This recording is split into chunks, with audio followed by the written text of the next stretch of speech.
Romanos capítulo 15. Então o texto de hoje, o tema dele é uns aos outros, a dois pontos, aceitem. Uns aos outros, vocês vão ver que é a parte final do verso 7. Aqui, dependendo da versão, é que eu estou com a área aqui, a área é acolhei-vos, ou aceitem. Meus irmãos, o que é uma igreja saudável? Você já parou para pensar sobre isso? Sobre essa pergunta?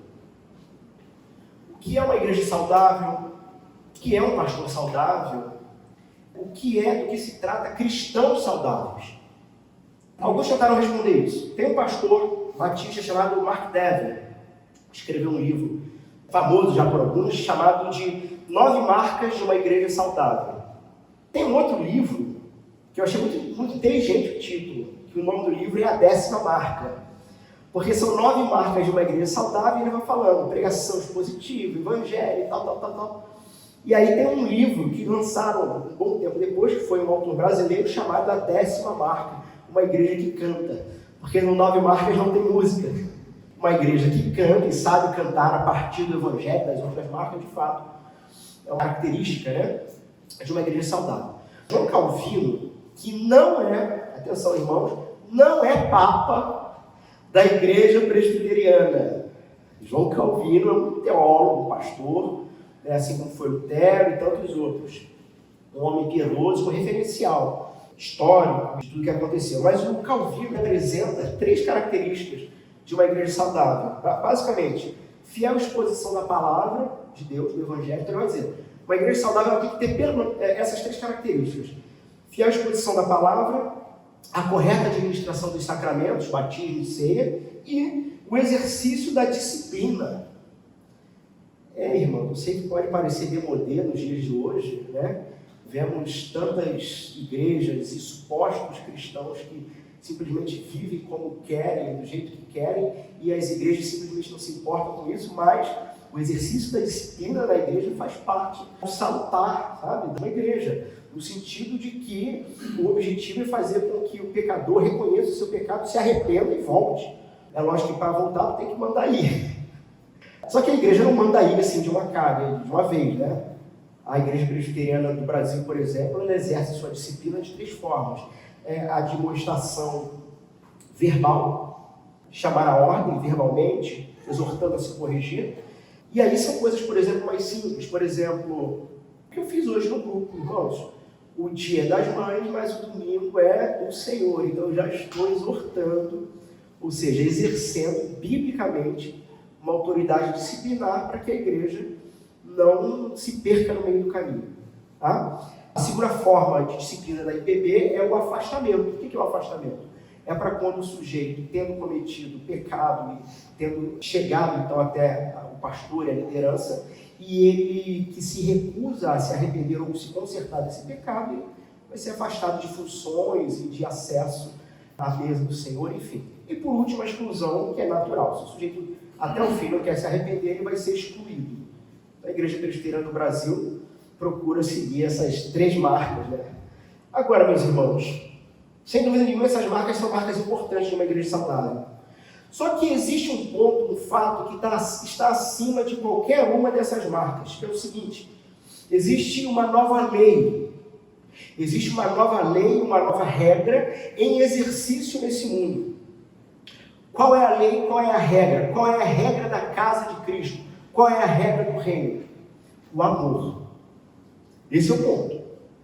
E o novo mandamento vos dou, lá em João 13, que vos ameis uns aos outros. Esse novo mandamento, essa ordem de Cristo, é o que vai dar base para, na verdade, toda a construção do reino de Deus. Entendendo que fora do reino, o que existe é o império das trevas, e que aqueles que habitam no império das trevas estão escravizados pela carne, pelo mundo e pelo diabo. Entendendo que a ordem, a lei, a regra da casa do império das trevas não é o amor, mas muito pelo contrário, é o desejo de autossatisfação, ou seja, egoísmo constante, é o sujeito autocentrado nele mesmo, e que para conseguir o que ele quiser na vida, ele vai ser capaz de passar por cima de outras pessoas. Quando Deus o retira do império das trevas e o coloca no reino do Filho do seu amor, a saber, a igreja de Jesus, vocês não sabiam, A igreja do Senhor é o reino de Deus que se encontra em expansão sobre essa terra. Na igreja do Senhor, dentro da igreja do Senhor, com todas as suas características de saúde que prescreve a palavra de Deus, mas tendo como todas as características o mandamento maior e que está acima de todos, o amor.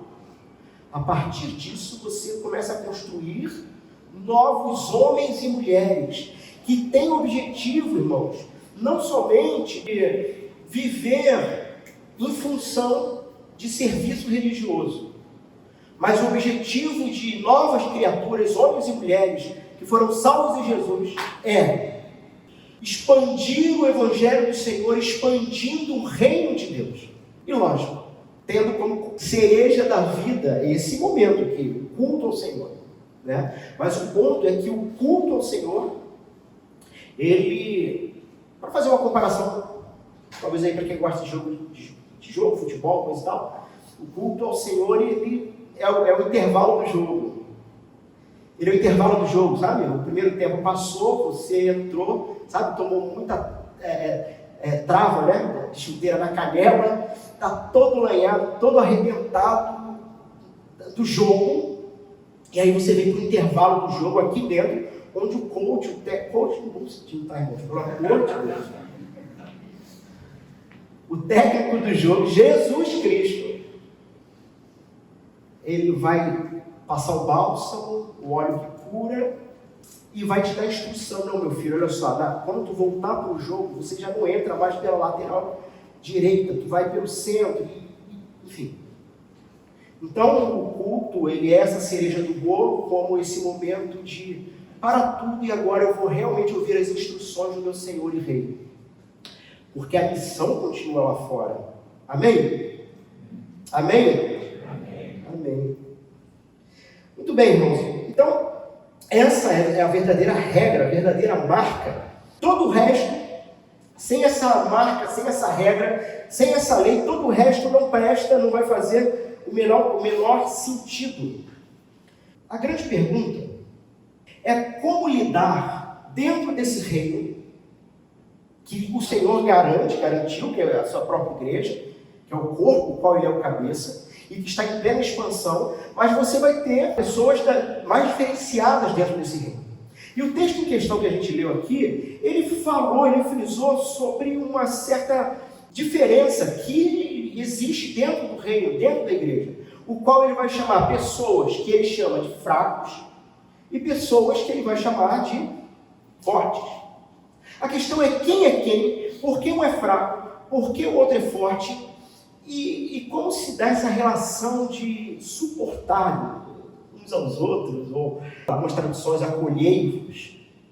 Mas do que se trata isso? Bom, irmãos, o apóstolo Paulo, ele está escrevendo para uma igreja que ele não plantou, tá bom? Lá em Roma.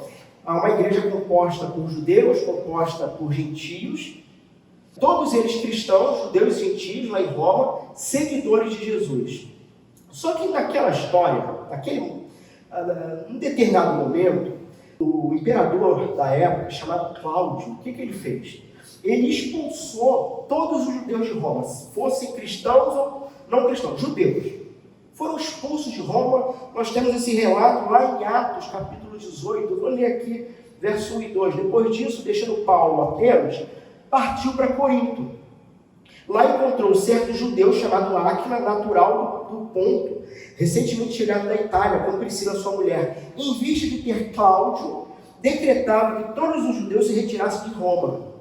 Então houve um momento que isso aconteceu. Tá? Aproximadamente 5 anos depois, por volta de 5 anos depois, esses judeus vão ser permitidos a voltar. E aí voltam os judeus e voltam os judeus cristãos. Todos me acompanham até aqui? Sim. Voltaram os dois. Quando voltam, os cristãos vão voltar para onde? Para a igreja. Só que quando eles voltam para a igreja, depois de 5 anos que não tinha mais judeu naquela igreja, o que vocês acham que aconteceu? A igreja é outra, irmãos. É mais gente, é gente diferente e mais, certas práticas que era muito comum dentro do judaísmo, já ninguém se importa mais com aquilo. Ninguém liga mais. E aí você tem ali um problemão. Você tem um problemão acontecendo. Muita tensão vai nascer por causa dessa situação. A igreja, então, nos dias de Paulo, ela está dividida, tá? Os irmãos, eles, na época, discordavam sobre como que eles tinham que seguir Jesus. Afinal de contas, né?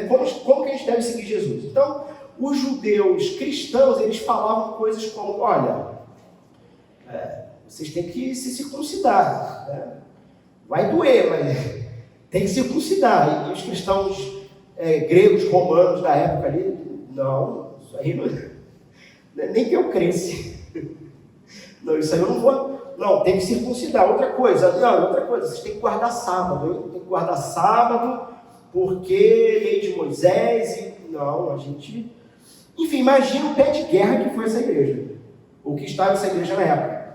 Além também de determinados alimentos, né? A igreja foi fazer um mutirão na época, e aí resolveram fazer um churrasco com costela. Pronto. Costela de porco. Acabou, né? Não tinha mais tema para culto depois, porque os judeus que chegaram e viram aquele negócio, pronto, vocês profanaram agora de vez. Ou seja, problemas com alimento também. Então eles também tinham esses problemas. E o apóstolo Paulo, então, quando ele está escrevendo isso aqui, e veja que está no finalzinho de Romanos, tá? O apóstolo Paulo, quando está escrevendo isso aqui, ele tem um objetivo: unificar de novo a igreja. Então, a paz precisava ser restaurada por causa do próprio Cristo. E mais ainda, Paulo tinha um objetivo: não somente restaurar a paz da igreja, mas olha só, vocês estão em paz? Estamos em paz, beleza. Estão saudáveis de novo? Estamos saudáveis de novo. Para quê? Qual é o objetivo de ser igreja? Ou, talvez uma boa pergunta: por que vocês estão brigando tanto? Ou, se não for um caso de briga, por que vocês têm perdido tanto tempo com certas bobagens? Ao que Paulo tem o objetivo de trazer paz na igreja por causa de Cristo e envolver a igreja de Roma no projeto missionário, que Paulo tinha intenção de ir para os lados da Espanha e assim, bom, irmãos, vamos lá, vamos acordar para a vida, vamos, olha, né, aí ele escreve a carta, né, com as aplicações e, ok, entenderam o que é ser crente? Entendemos. Então agora vamos para a missão, e aí tem missão. Se tem crente, se está saudável, tem que ter missão. Se não tem missão, e veja, missão pessoal, tá? Não é só aquela missão que eu pago para um e não. Missão pessoal. Se não tem missão pessoal, isso já é sintoma de talvez um monte de problemas anteriores. E assim, então, meus irmãos, vai nascer essa carta aí de Romanos, tá? Que é a maior, considerada a maior explicação do apóstolo Paulo sobre o Evangelho. Você quer conhecer em detalhes e profundidade o Evangelho? Leia Romanos. Leia Romanos, porque, veja, um panorama rápido aí, tá? Do capítulo 1 ao capítulo 4, Paulo, então, falando do Evangelho, ele diz o seguinte: que o Evangelho revela a justiça de Deus. E por que é importante frisar isso? Porque a questão de ser fraco ou forte, que ele está falando no final do texto, é porque a gente não tem tempo, né? Mas eu gostaria de, se a gente tivesse tempo, lógico, não vou fazer isso, mas de saber o que você pensa do que ele está falando sobre ser fraco ou forte. Qual é a grande questão que está envolvida aqui? Qual é o problema que está envolvido aqui? Sobre ser fraco ou forte. Então veja, ele vai falar sobre o Evangelho, do capítulo 1 ao capítulo 4, dizendo que o Evangelho revela a justiça de Deus. Do capítulo 5 ao capítulo 8, ele vai dizer que o Evangelho cria uma nova humanidade, tendo a justiça de Deus sido revelada no Filho dele, e no que aconteceu com o Filho de Deus na cruz. A partir disso, do capítulo 5 ao 8, Paulo vai dizer: uma nova humanidade é criada, a humanidade de Deus, a humanidade que não é mais vista pelo Pai como asquerosa, pecaminosa, mas uma humanidade vista agora a partir do pressuposto do amor, pelo que o Filho fez por amor e obediência ao Pai, e amor a gente também. Então a justiça de Deus se revela, uma nova humanidade é criada. Do capítulo 9 ao capítulo 11, Paulo está discorrendo o seguinte: Deus também não esqueceu Israel, o Evangelho vai cumprir a promessa de Deus também para Israel. E aí no capítulo 12 ao 16, que você tem muitas aplicações, e esse era o padrão de Paulo, né? Muita teoria e depois aplicação. do capítulo 12 ao capítulo 16, Paulo vai dizer como que o evangelho unifica a igreja. Então me parece que aqui ele já matou uma certa charada.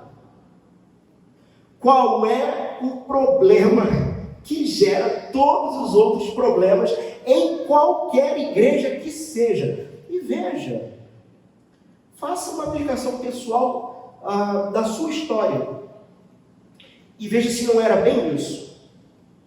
Qual é o problema que gera todos os problemas em qualquer igreja? O esquecimento do evangelho. Para trocá-lo por outras fantasias, né? Por outras coisas. E quando a gente fala de evangelho, a gente está falando, pelo menos dentre tantas doutrinas, eu vou pensar somente uma aqui, que vai ser a doutrina do texto. Embora ela especificamente não esteja aparecendo nesse texto. Mas o apóstolo Paulo, ele começa o seu argumento, aqui no capítulo 15, ele começa lá no 14. Lá no 14 ele começa o argumento, que eu vou dizer para vocês qual é, para chegar no 15 e concluir. Eu já estou dando para vocês aqui um spoiler, tá? Alerta spoiler, escreve aí na tua Bíblia. O grande problema, e o que vai fazer a diferença entre quem de fato é forte, segundo os padrões do apóstolo Paulo, e quem é fraco, tem relação com o que você conhece, o que você crê e o que você pratica a partir da doutrina da justificação. Que é isso, pastor? É tudo isso? E a gente vai ver aqui no texto. Nós vamos ver isso no texto.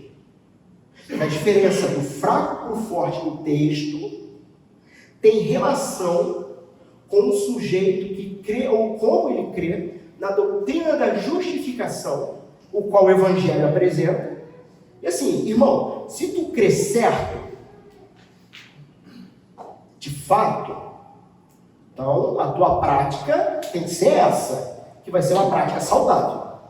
Agora, se você crê e entende errado, justificação, ou nem entendeu, você vai agir de outra forma e vai agir de forma errada. Essa vai ser a diferença dos fortes e dos fracos nesse texto aqui. Muito bem. Então, como eu disse, o apóstolo Paulo, ele está trabalhando um argumento só no capítulo 14 e capítulo 15. Ele começa no 14. Paulo ele vai se concentrar, então, já no finalzinho aqui de Romanos, nas questões de discórdia. Né? Então, as leis dietéticas judaicas, o calendário. Né? Então, tinha uma questão de calendário também. Os judeus entendiam que havia dias santos e coisa e tal, e os gregos e romanos, gentios, diziam não, isso aí, e ficava aquela confusão lá dentro. Paulo, então, está focando aí. E o ponto dele, a partir do capítulo 14, é que nem a questão de alimento, comer ou deixar de comer, ou a questão do calendário, sabe, guardar tal dia ou não guardar determinado dia, não é isso que te define se você está dentro ou não da aliança com Deus. Não é esse o ponto. Paulo está argumentando no capítulo 14, o amor ele vai precisar curar, unificar os discípulos de Jesus. Lá no 14, Paulo trata da liberdade que nós temos em Cristo, de desfrutar de tudo que nos cerca, contanto que não haja pecado envolvido.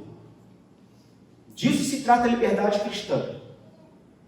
Temos liberdade em Cristo para desfrutar do que nos cerca, contanto isento de atos pecaminosos. E dentro do tema da liberdade cristã, então Paulo vai dizer para acolher, não ignorar o fraco. Mesmo fraco que ele vai falar sobre ele agora no 15. Ele vai falar para acolher, para não ignorar. No entanto, não discute com ele. Essa é a ideia com essa turma. Não discute. Não discute. Vai chegar o momento certo. Não discuta com eles. Né? E aí, lá no capítulo 14, o verso, eu vou dar apenas pontuar versos, tá? Veja. Paulo vai dar 4 verdades teológicas. Isso é importante para a gente chegar no 15. Primeira verdade teológica, que é o verso 2 e 3. Aceitem os mais fracos, porque Deus os aceitou. Aceitem os mais fracos, porque Deus os aceitou. E aí do verso 4 a 9. Aceitem os mais fracos, porque Cristo morreu e ressuscitou para ser o Senhor de cada um. Do verso 10, primeira parte do verso, aceitem os mais fracos, porque eles são seus irmãos. E no final do verso 10 ao verso 12, aceitem os mais fracos, porque todos nós iremos comparecer diante do tribunal de Deus. E aí, Paulo, ele apresentou como devemos nos portar com os mais fracos, como devemos nos relacionar com os mais fracos. Então veja, Paulo deu os motivos teóricos. Todos comigo? Por isso, isso. 4 coisas, motivo teórico. E agora ele vai dizer, ele vai, do verso 13 ao 23, até o final do 14, ele vai falar sobre formas práticas. O ponto é, o amor para com os mais fracos tem que fazer com que nós não os desprezemos, nem os condenemos. E também não podemos levar os mais fracos ao tropeço. Essa é a base. Então, Paulo sempre faz isso. Preste atenção em como Paulo trabalha seus escritos. Teoria, agora prática. Basicamente é assim que Paulo trabalha, tá? E aí, capítulo 15, entramos no capítulo 15. Paulo vai consolidar, ele vai fechar tudo que ele disse antes. Todas as exortações, tudo que ele disse. E a partir então do exemplo de Cristo, Paulo vai fazer a gente perceber que deve existir na comunidade cristã 2 características: liberdade e amor. Por isso que ele vai falar sobre, por isso a minha aplicação que eu disse antes, não permitamos que os fracos na fé nos escravizem em coisas que não são pecado. A gente vai entrar um pouquinho mais a fundo na sequência. A nossa liberdade em Cristo, no entanto, deve ser limitada pelo amor ao próximo. Somos livres em Cristo. Mas essa liberdade precisa haver um limite. Qual o limite? É o próprio amor ao próximo. E quem é forte na fé tem maior responsabilidade nessa caminhada. Então talvez a gente poderia resumir o verso 1 ao verso 7 dessa forma. A nossa liberdade em Cristo deve ser limitada pelo amor ao próximo. E quem é forte na fé tem maior responsabilidade nesse processo, nessa caminhada. O apóstolo Paulo, então, ele vai dar alguns exemplos sobre Jesus. Por exemplo, quem acima de Jesus, quem era mais livre do que Jesus, meus irmãos? De simplesmente fazer o que ele quisesse fazer. Lógico, não havia pecado nele. Mas a própria ideia de que ele não teve como usurpação, sendo Deus, assumir a forma de servo. O que significa esse texto? Traduzindo, significa o seguinte: que Jesus tinha total liberdade de simplesmente não encarnar. E ele continuaria sendo santo, ele continuaria sendo Deus, continuaria sendo justo. Ele poderia fazer isso. Mas ele não quis agir dessa forma. Jesus nos acolheu quando nós éramos ainda pecadores. Bom, vamos lá. Eu acho que colocado tudo que eu coloquei agora, assim eu espero, o verso 1 ao 7 vai ficar mais compreensível, porque tem o contexto. Vamos lá, meus irmãos. Então, olha só, verso 1 e 2.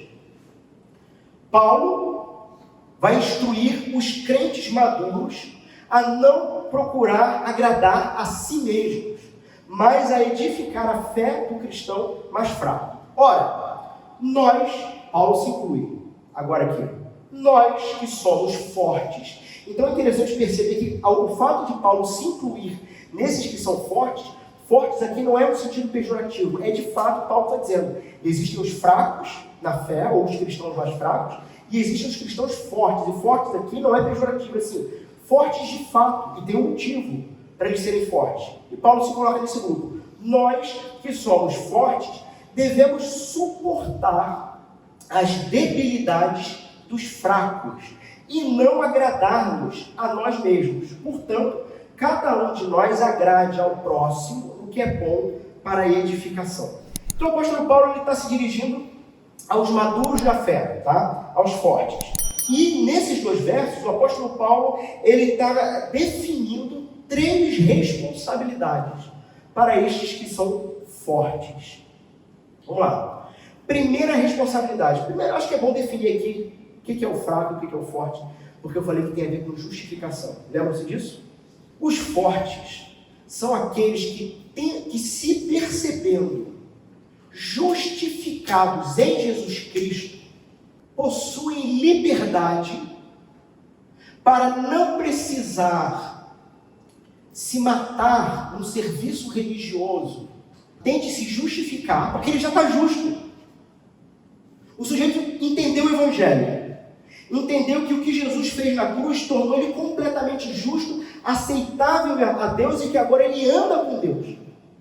E tendo essa doutrina clara na mente, no coração, ele fala assim: caramba, então agora eu sou livre para olhar para aquele irmão que ainda não entendeu a doutrina, e mesmo com as dificuldades dele, saber, eu sou livre. Por exemplo, não, deixa os exemplos aqui para minha aplicação. Eu sou livre,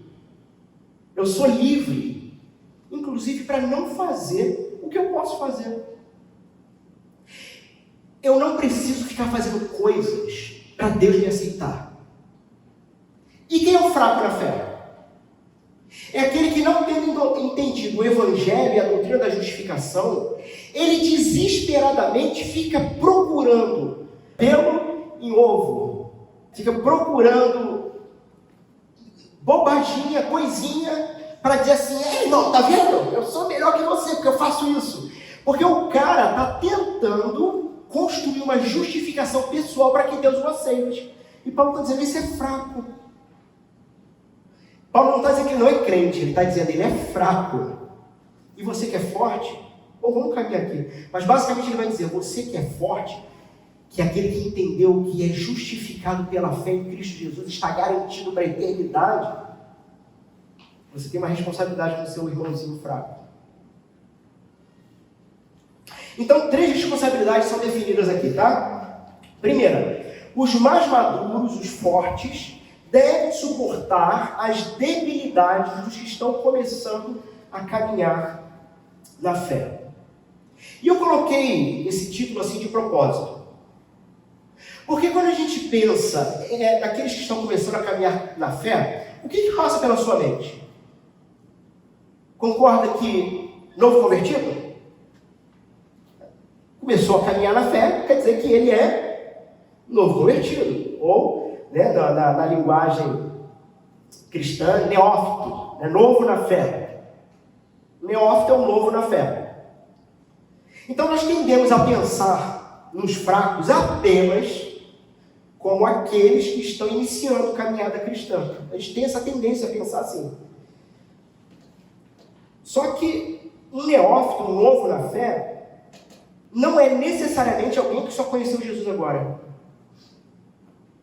O que eu estou querendo dizer? Que você pode ter de 20 a 30 anos de caminhada dentro de uma igreja evangélica protestante e nunca conheceu Jesus. E vice-versa. Jesus também nunca te conheceu. Aos olhos da instituição religiosa, você não é um neófito. 35 anos de caminhada na igreja, como é que é isso? Mas, a partir do momento em que ouviu o Evangelho de Jesus e aquilo quebrou teu coração, você começa a ver brilho diferente. E aqui eu não estou falando de raio fogo, não é isso não. Mas já é algum caso, quem sabe, não sei. Mas não é isso. Mas você começa a ver a vida com um brilho diferente a partir da perspectiva de que você foi aceito por Deus sem merecer. Você não fez absolutamente nada para isso. E como é possível isso? Quem podia imaginar um negócio desse? Sabe aquele texto que todo mundo usa para falar de céu e de eternidade? Nem olhos viram, nem ouvidos ouviram o que Deus preparou para os seus, parafraseando o texto. E aí as pessoas leem esse texto e pensam que está falando do futuro. Não está, meus irmãos. Se você ler o contexto anterior desse texto, tu vai perceber que o apóstolo Paulo está argumentando que se os reis, se os governantes soubessem o que ia acontecer, teriam impedido. Mas o que aconteceu é tão absurdo, é tão impensável, tão espetacular, que ninguém podia conceber que Deus iria encarnar e se oferecer pessoalmente como sacrifício de sangue por gente que não vale nada, que é a gente. Somos nós. Nem olhos viram, nem ouvidos ouviram o que Deus preparou para os seus. E o que Deus preparou para os seus? O Cristo. E a gente fala, os cristãos, né? Graças a Deus, eu não falo mais essas coisas e muitos de vocês já não falam, mas muitos falam tanto de galardão, galardão, galardão. Irmãos, o galardão é o próprio Cristo e a companhia dele. Um vai ter galardão maior que menor. Talvez um vai se balançar com Jesus, bater um papo na eternidade, outro vai ficar um pouco mais distante. Não sei, é uma brincadeira, mas é Cristo. O que mais? O que mais o sujeito quer do que o próprio Cristo? Lembramos do apóstolo Paulo, falando em Corinto de novo, irmãos, quando estive com vocês, não pude lhes falar como pessoas espirituais, mas como se vocês pertencessem a esse mundo, fossem carnais, ou fossem criancinhas em Cristo. Eu tive que alimentá-los com leite e não com alimento sólido, pois não estavam aptos para receber e ainda não estão. Então veja, é possível uma igreja que se perde do evangelho, que fica adoecida e que só está criando louco no meio da igreja? É possível? É possível. Corinto está aqui. Temos o autor de Hebreus, capítulo 5, verso 11 e 12, dizendo: há muito mais que gostaríamos de dizer a esse respeito. Ele está falando sobre o Melquisedeque, coisa e tal. Mas são coisas difíceis de explicar, sobretudo porque vocês se tornaram displicentes, preguiçosos acerca do que houve. A esta altura, já deveriam vocês serem mestres, estarem ensinando para outros. Só que, no entanto, vocês precisam que alguém lhes ensine novamente os conceitos mais básicos da palavra de Deus. Ainda precisam de leite, não podem digerir alimento sólido. Os mais maduros na fé devem suportar as debilidades dos que estão começando a caminhar na fé. E os que estão começando a caminhar na fé não são apenas os novos convertidos, mas são homens e mulheres que vocês conhecem muitos por aí, que vivem uma vidinha medíocre, miseravelmente religiosa, de fachada, e que precisam conhecer a doutrina da justificação, que só faz sentido quando o anúncio do evangelho é exposto. E o sujeito abre os olhos. Essa é a nossa responsabilidade. Tem aquele negócio, vai plantar a igreja, vai abrir igreja, mas cadê? Não tem novo convertido, irmão? Sabe o que está falando? Um autor chamado Francis Schaeffer, pastor, morava na Suíça, morreu na década de 80, por aí. Uma das coisas e ele era um velhinho à frente do seu tempo, né? Já naquela época ele usava uma barbicha assim. Na época ele disse que do jeito que ele percebia a igreja do século, ali século 20 ainda, a igreja do século 21 em diante, ele falou algo, estou parafraseando ele, tá?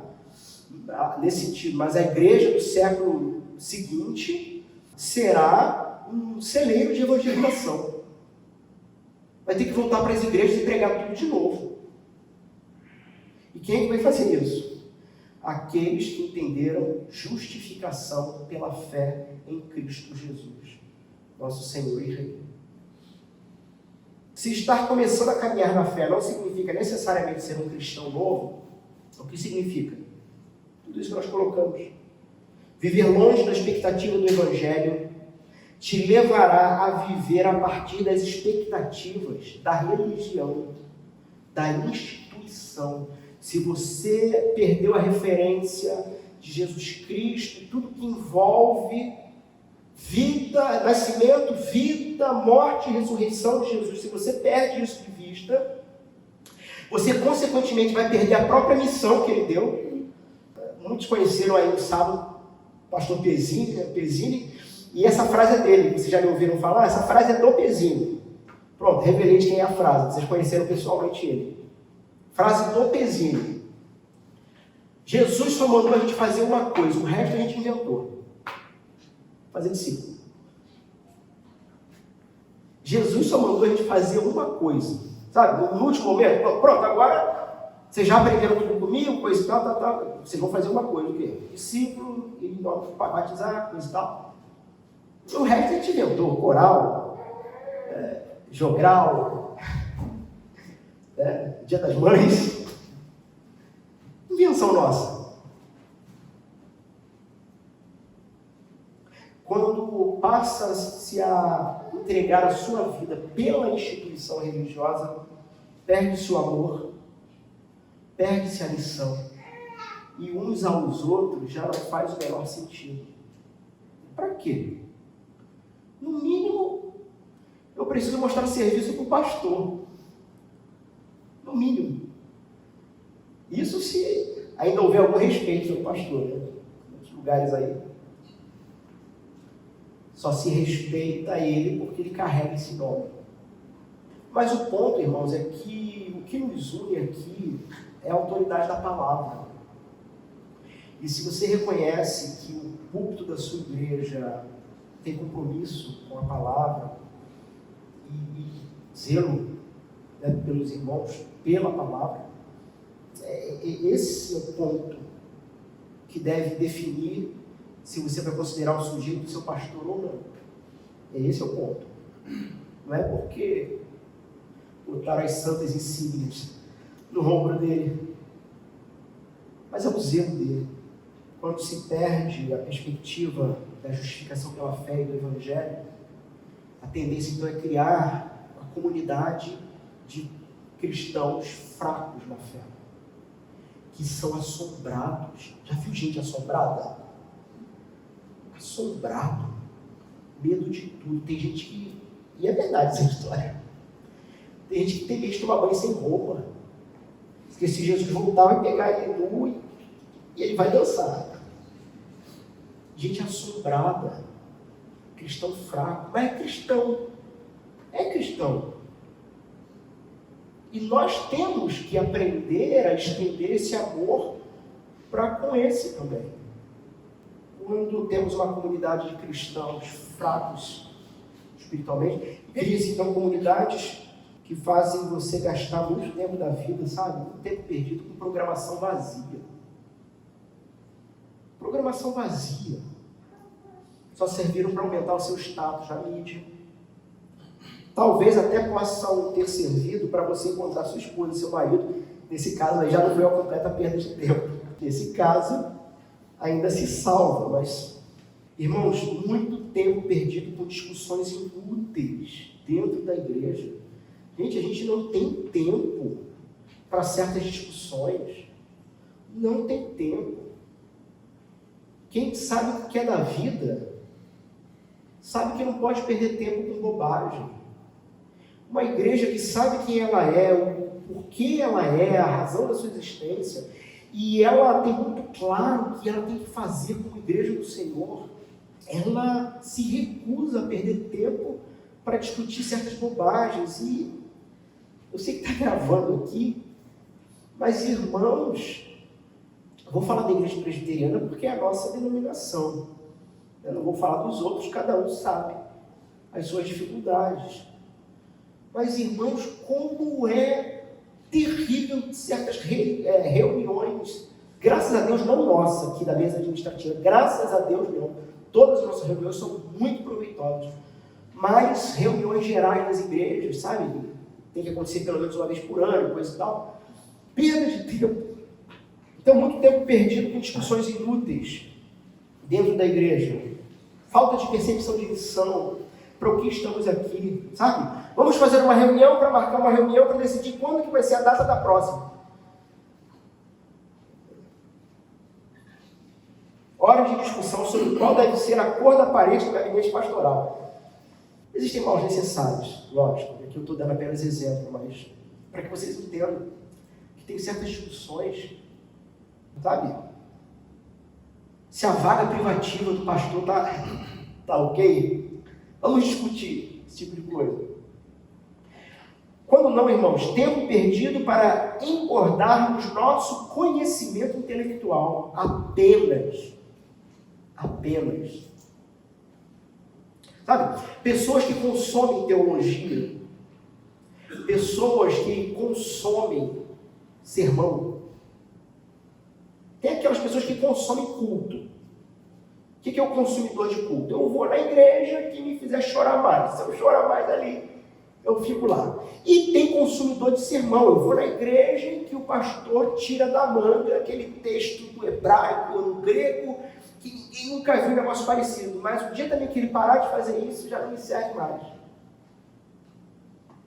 Engordar seus celeiros intelectuais com o discurso de se tornar os bastiões da sã doutrina, né? Mas que ao mesmo tempo você pode se tornar alguém muito rápido em zombar do arminiano,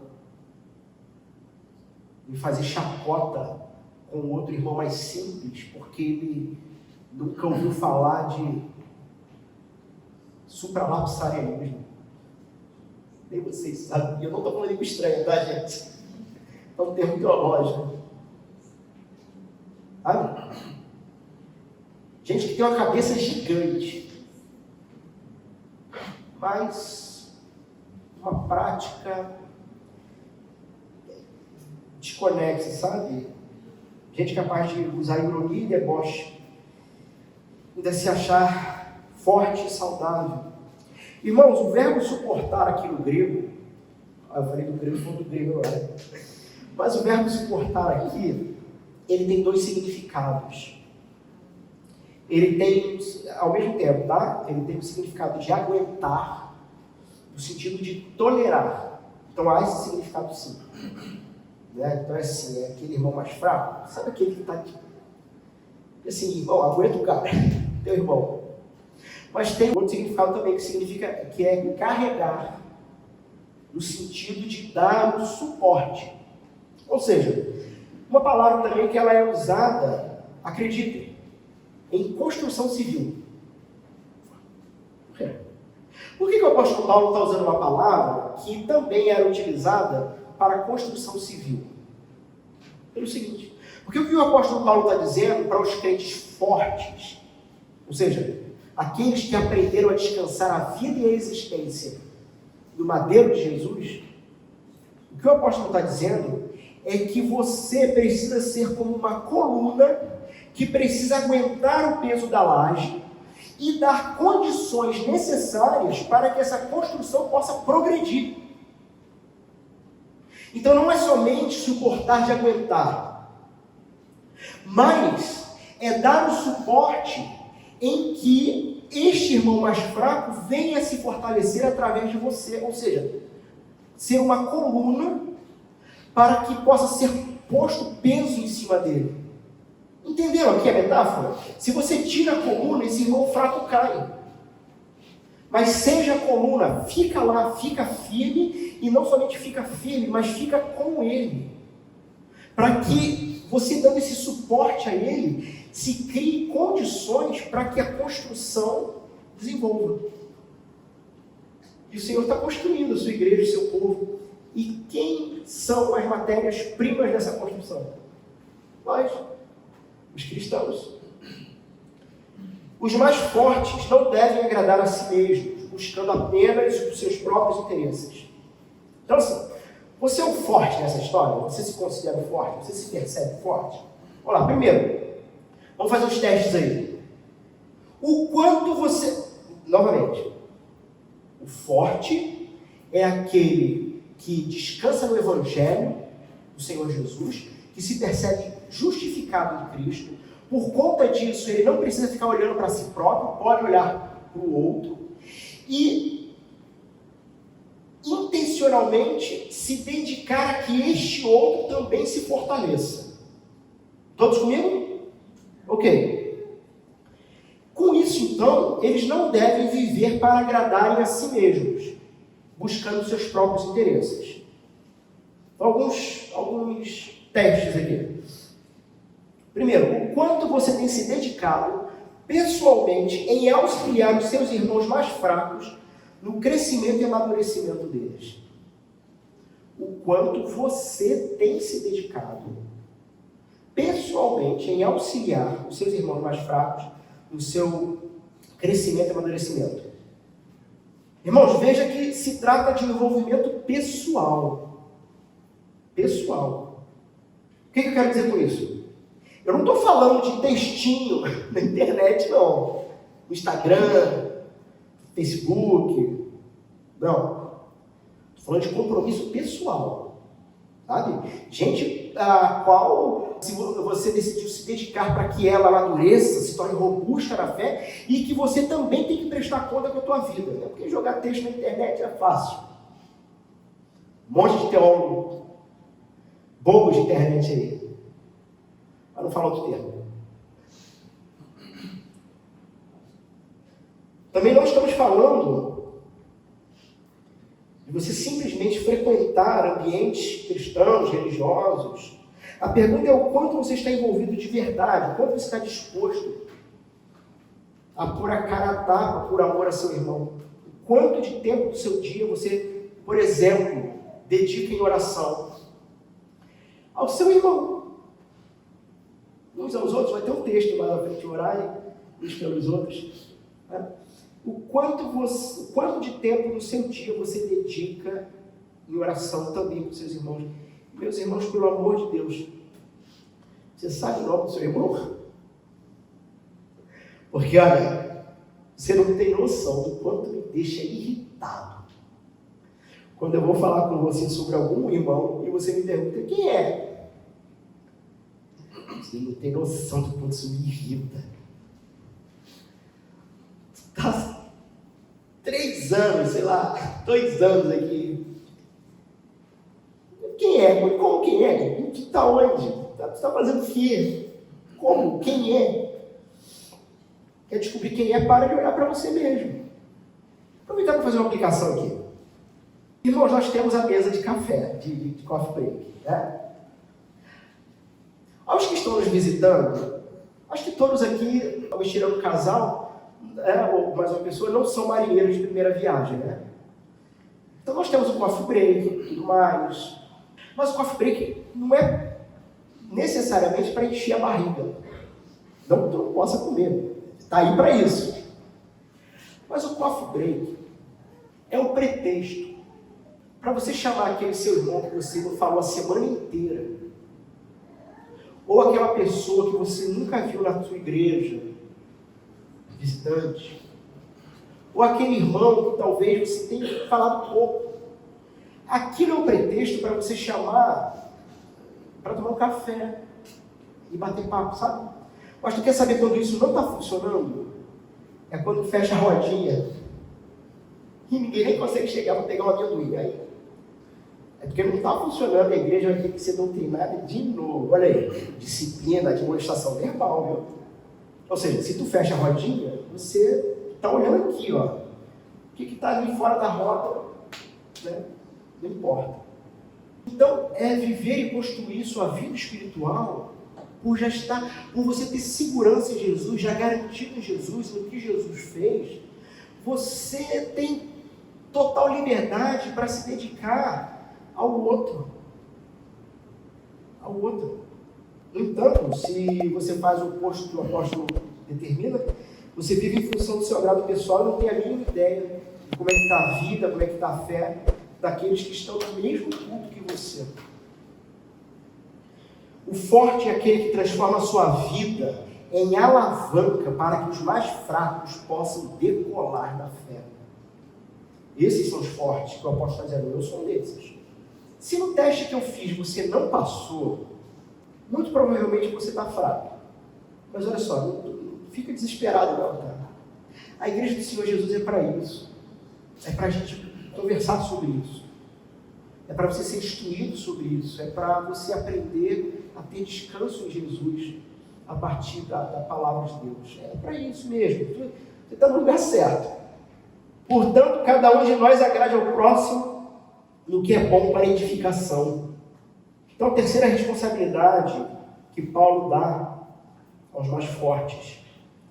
Eles devem procurar o que seja bom para edificar a vida dos mais fracos. Ou seja, esse ato de edificar, de olhar para o outro, para o próximo, e intencionalmente perceber que ele precisa aprender a descansar no Senhor.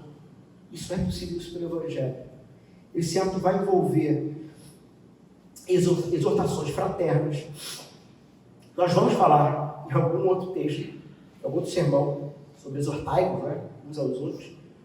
Exortações fraternas, aconselhamento, elucidações sobre temas bíblicos, doutrinários, sabe? É gastar tempo com o seu irmão, sentar. Irmão, perceba na nossa conversa, naquele café que a gente tomou, que o irmão tem uma dúvida nesse tema aqui. Vamos marcar um dia, sabe, irmãos? Não espere tudo do pastor, não. Não dá para dar conta de tudo, não. Eu estou treinando vocês para que vocês estejam capacitados para boa obra.